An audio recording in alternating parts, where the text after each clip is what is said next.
Saviez-vous que Israël a attaqué la Tunisie? Nous allons bien évidemment parler de l'opération Jambes de bois.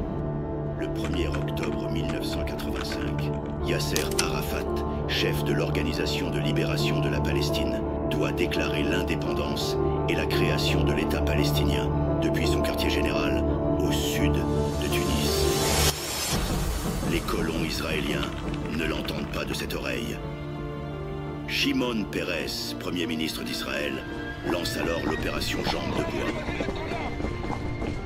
À 7h00, 10 chasseurs bombardiers F-15D de l'armée de l'air israélienne décollent en direction de la Tunisie.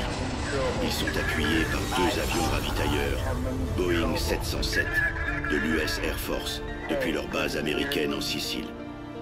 Après avoir parcouru plus de 3000 km, les agresseurs pénètrent facilement l'espace aérien tunisien avant de lâcher leurs bombes sur le quartier général de l'organisation palestinienne. L'attaque est dévastatrice.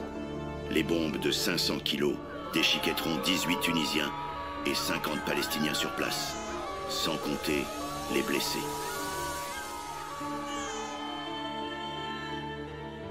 Heureusement, Yasser Arafat, qui participait à une cérémonie, n'était pas présent lors de l'attaque. Le 22 janvier 1986, seulement 3 mois après l'attentat, Shimon Peres est reçu avec les honneurs au Maroc par le roi Hassan II, ce qui provoquera un tollé dans le monde arabe. Le Maroc se verra retirer la présidence de la Ligue arabe et sera qualifié de traître par Kadhafi et Saddam Hussein. C'est dans ce contexte que l'Algérie va prendre en charge la déclaration officielle de l'État palestinien sur son territoire.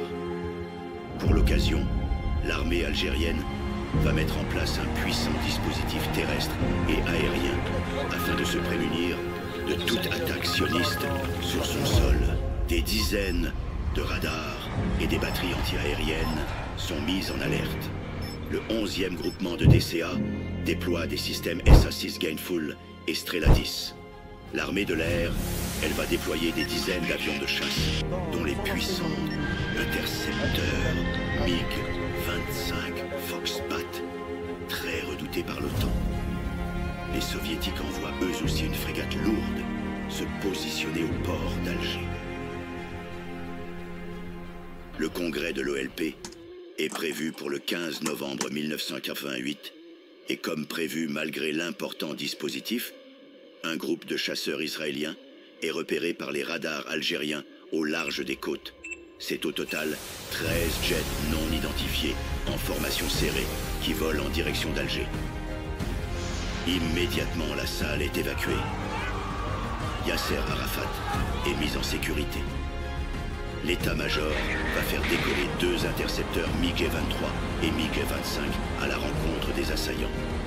Les Israéliens se retrouvent rapidement verrouillés par pas moins de 8 stations radars, des dizaines de missiles sur terre et sur mer, sans compter les jets algériens qui volent vers eux à très grande vitesse.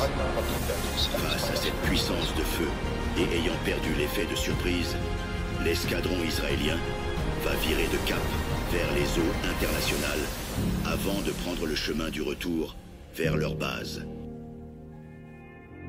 Le 15 novembre 1988, l'État de Palestine est officiellement proclamé à Alger par le leader de l'OLP, ce qui sera une sévère défaite idéologique pour les sionistes.